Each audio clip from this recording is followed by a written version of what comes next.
HOA started building on my empty land, hoping I'd never notice, so I made them finish it for me.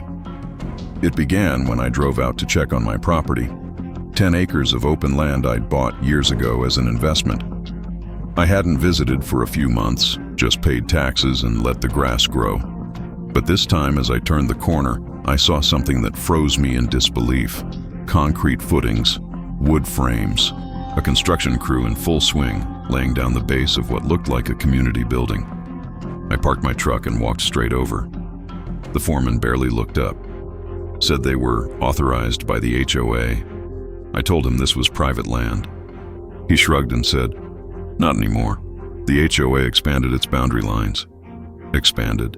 They'd redrawn their map and claimed my land as part of their future community center. No call, no letter, just theft in broad daylight. That night I pulled my property deed, boundary survey, and tax records. All of it crystal clear. My land sat outside the HOA limits. They didn't own a single inch of it. So I called my lawyer. He told me to let them keep building. Every nail, every brick, every hour of labor, until it was nearly done. Then we'd make our move. It sounded cruel, but sometimes justice needs patience. 3 weeks later, the frame was up. They'd poured a full slab, installed plumbing lines, and were already bragging about their new clubhouse and community newsletters. That's when we filed the papers.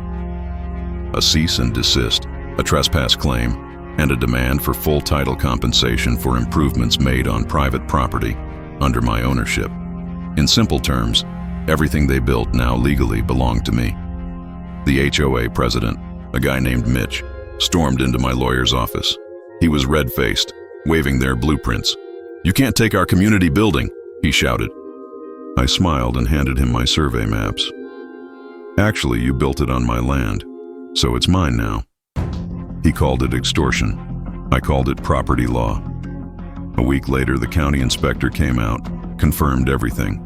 Their entire project was inside my parcel line by a good 30 feet.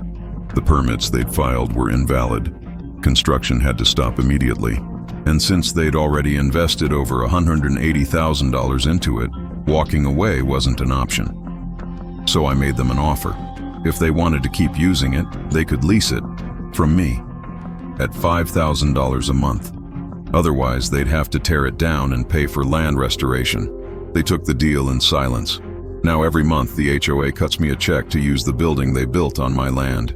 I added a little sign by the door that reads, "Private property, managed by the owner they forgot to ask." And every time I